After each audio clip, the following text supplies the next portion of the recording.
Hello everyone, welcome back to YouTube channel. दोस्तों, आज हम इस वीडियो में जानेंगे कि 2023 में साल का पहला चंद्र ग्रहण कब लगने वाला है और चंद्र ग्रहण कहाँ कहाँ लगेगा, भारत में लगेगा या नहीं लगेगा, इसका सूतक काल मान्य होगा या नहीं होगा, और चंद्र ग्रहण के दिन गर्भवती महिलाओं को क्या करना चाहिए, क्या नहीं करना चाहिए, इसकी संपूर्ण जानकारी आज मैं आपके साथ इस वीडियो में शेयर करने वाली हूँ। तो दोस्तों, इस वर्ष 2023 में साल का पहला चंद्र ग्रहण 5 मई दिन शुक्रवार को लगने वाला है। दोस्तों, 5 मई शुक्रवार के दिन बुध पूर्णिमा भी है और उसी दिन चंद्र ग्रहण भी है। तो दोस्तों, यह चंद्र ग्रहण जो लगने वाला है यह खगोलीय घटना है। दोस्तों, कहा जाता है कि इस दिन चंद्रमा कहीं से भी कटा हुआ दिखाई नहीं देगा और कहा जाता है कि पूर्णिमा के दिन ही चंद्र ग्रहण लगता है। तो पूर्णिमा के दिन राहु और केतु दोनों चंद्रमा को निगलने के लिए आते हैं।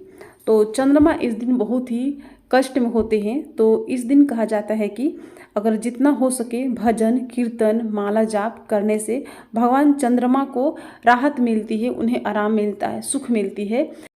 चंद्रमा को कष्टों से मुक्ति दिलाने के लिए भक्त उस दिन, जिस दिन चंद्र ग्रहण लगता है, उस दिन भजन कीर्तन करते हैं, मंत्रों का जाप करते हैं, माला जाप करते हैं, भागवत गीता सुनते हैं। तो दोस्तों, जैसा कि चंद्र ग्रहण लगने वाला है रात में, क्योंकि चंद्र ग्रहण जब भी लगता है तो रात में ही लगता है। तो चंद्र ग्रहण जब रात में लगेगा तो आप रात में जब चंद्र ग्रहण लगे उस समय पर आप मंत्रों का जाप करें और किताब पढ़नी चाहिए, लेकिन किताबों को हाथ नहीं लगाने चाहिए। तो बिना हाथ लगाए अगर किताब नहीं पढ़ना संभव है तो आप भागवत गीता सुन सकते हैं, मोबाइल से सुन सकते हैं या टीवी में भी सुन सकते हैं, साधु संत के प्रवचन सुन सकते हैं, या हो सके तो आप मंत्रों का ही जाप करें। अपने फैमिली मेम्बर में बैठ करके भजन कीर्तन कर सकते हैं। इससे चंद्रमा को राहत मिलती है, निजात मिलती है, उन्हें कष्टों से मुक्ति मिलती है। दोस्तों, शास्त्रों के अनुसार जो 5 मई को चंद्र ग्रहण लगने वाला है, उस चंद्र ग्रहण के दौरान चंद्रमा का कोई भी हिस्सा कटा हुआ दिखाई नहीं देगा। यह मात्र एक उपछाया है। दोस्तों, उपछाया के समय चंद्रमा का केवल पथ मलिन होता है, चंद्रमा का रंग मलिन होता है। तो चंद्रमा का कोई भी भाग कटा हुआ दिखाई नहीं देगा और इसीलिए इसका सूतक काल भी मान्य नहीं होगा। तो दोस्तों, इस वर्ष 2023 में जो चंद्र ग्रहण लगने वाला है वह एशिया, ऑस्ट्रेलिया, अफ्रीका, प्रशांत महासागर, अंटार्कटिक महासागर, हिंद महासागर, नॉर्थ पोल और इसका भारत में उपछाया दिखाई देगा। तो दोस्तों, उपछाया होने की वजह से सूतक काल का मान्य नहीं होगा। तो आप क्या कर सकते हैं कि 5 मई को जैसे कि बुध पूर्णिमा भी है, तो बुध पूर्णिमा के दिन आप पूजा पाठ करके और रात्रि में जब भगवान को सुलाएं तो अपने घर के मंदिर में तुलसी का पत्ता तोड़ करके आप रख सकते हैं। तुलसी का पत्ता तोड़कर रख दीजिए और उसके बाद अपने मंदिर के कपाट को बंद कर दीजिए। उसके बाद जब चंद्र ग्रहण लग जाए और दूसरे दिन जब चंद्र ग्रहण समाप्त हो जाए उसके बाद आप स्नान करके सर से स्नान कर लीजिए। स्नान करने के बाद आप अपने मंदिर के कपाट को खोल करके और जो तुलसी के पत्ते रखे होते हैं उस तुलसी के पत्ते को फेंक देना होता है, मतलब किसी पेड़ पौधे गमले में दबा देने होते हैं और उसके बाद अपने घर के मंदिर में गंगा जल छिड़क देना चाहिए। ऐसे करने से मंदिर अशुद्ध नहीं होती और आप आराम से पूजा पाठ कर सकते हैं। लेकिन जब अगर आप मंदिर में तुलसी जल नहीं रख पाते हैं तो फिर आपको अपने मंदिर की साफ सफाई करनी चाहिए। दोस्तों, शास्त्रों के अनुसार इस दिन गर्भवती महिलाओं को अपना विशेष ध्यान रखना चाहिए। बच्चे के ऊपर किसी प्रकार की कोई संकट ना आए तो इस दिन गर्भवती महिलाओं को कैंची, चाकू, छुरी इत्यादि नहीं छूने चाहिए, नुकीली चीज़ें नहीं छूनी चाहिए, सुई का भी प्रयोग नहीं करना चाहिए, घर की कुंडी जो होते हैं, खिड़की की कुंडी, ये सब नहीं लगाने चाहिए, स्पर्श नहीं करना चाहिए।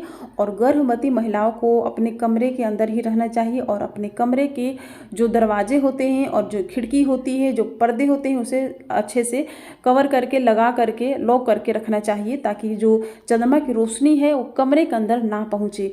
और उसके बाद गर्भवती महिलाओं को ग्रहण के दौरान, जैसे कि ग्रहण रात्रि 8:44 से लग रही है और मध्य रात्रि को 1:02 तक रहेगी। तो 8:44 से लेकर के 1:02 के बीच में गर्भवती महिलाओं को ना कुछ खाना है और ना कुछ पीना है और दोस्तों नहीं शौच जाना है। तो दोस्तों, अगर आप ऐसा करते हैं तो आपके बच्चों को नुकसान होगा। तो दोस्तों, आप ग्रहण लगने से पहले पहले आप खाना खा लें, पानी पी लें, शौच वगैरह हो ले अच्छी तरह से।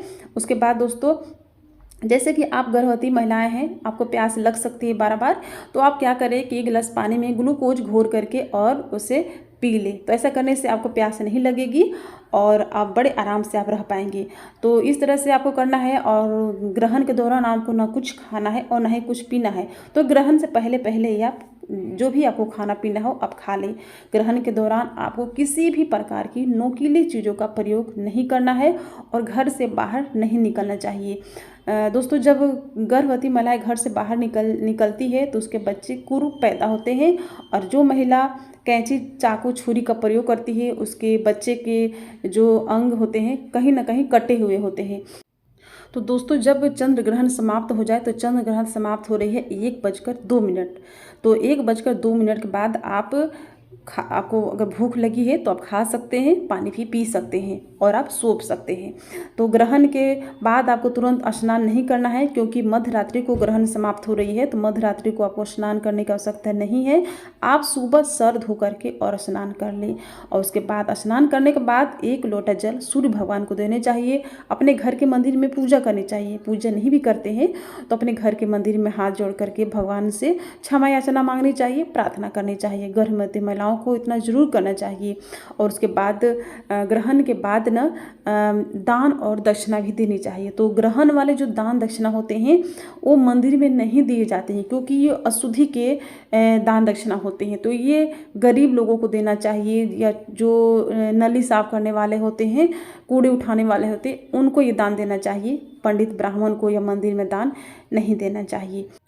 अब दोस्तों, अब हम जानते हैं कि गर्भवती महिलाओं को अपने बच्चों को सुरक्षित रखने के लिए क्या करना चाहिए। तो दोस्तों, गर्भवती महिलाओं को, जैसे कि मैंने भी किया था, तो क्या करना चाहिए कि आपको एक लंबा धागा रस्सी लेना है, ठीक है। और उस रस्सी को अपने पाँव से लेकर के अपने सर तक नाप लेना है। जैसे कि आपकी लंबाई है 5 फुट, तो 5 फुट लंबा रस्सी आप अपने हाइट से नाप करके और 1 बीता, 2 बीता या फिर 1 हाथ और लंबा रख लीजिए। उसके बाद ना उसे एक दीवार पर कहीं भी जहाँ पे जगह हो या कटिया लगा करके और उसे सीधा बिल्कुल टांग करके छोड़ दीजिए। और रस्सी को बिल्कुल सीधा सीधा लटकाना है, मतलब कि टेढ़ा नहीं होना चाहिए। रस्सी को सीधा लटका दीजिए और उसके बाद उसे छोड़ दीजिए। इतना करने के बाद गर्भवती महिलाएं अपने बेड पर बिल्कुल सीधा होकर के वो सो सकती है। हाथ को सीधा करके, पैर को बिल्कुल सीधा करके और वो सो सकती है। लेकिन सोने का मतलब नींद से नहीं, आँख को खोल करके रखना है। अगर गर्भवती महिलाएं आँख बंद करके नींद से सो जाती है तो उसके जो बच्चे होते हैं वो अंधे पैदा होते हैं। तो आँख खोल कर रखना है, बस आप आराम कर सकती हैं। दोस्तों, मेरी भी बेटी हुई थी तो ग्रहण के दौरान मैंने ऐसा ही किया था। अपने लंबाई धागे से नाप करके और एक कुंडी पर लटका दी थी मैंने। तो धागे अपने लंबाई से नापने के बाद थोड़े से एक्स्ट्रा रखना है, क्योंकि अपने लंबाई को ही अगर आप नाप करके कुंडी पर लटकाओगे तो फिर आपके बच्चों को नुकसान होगा। अपने लंबाई से 1 बिता एक्स्ट्रा रख करके और उसे कुंडी पर लटका देना है। तो इस तरह से आप कर सकते हैं। तो ये किया हुआ है, मैंने किया है, तो इसलिए मैंने आपको बताया। तो आई होप अगर आपको मेरी वीडियो पसंद आई होगी तो वीडियो को लाइक कीजिएगा और चैनल पर नए हैं तो चैनल को सब्सक्राइब कर लीजिएगा और वीडियो को ज़्यादा से ज़्यादा फ्रेंड एंड फैमिली के साथ शेयर कीजिएगा। तो फिर मिलेंगी एक नई वीडियो के साथ, तब तक के लिए हरे कृष्णा, राधे राधे।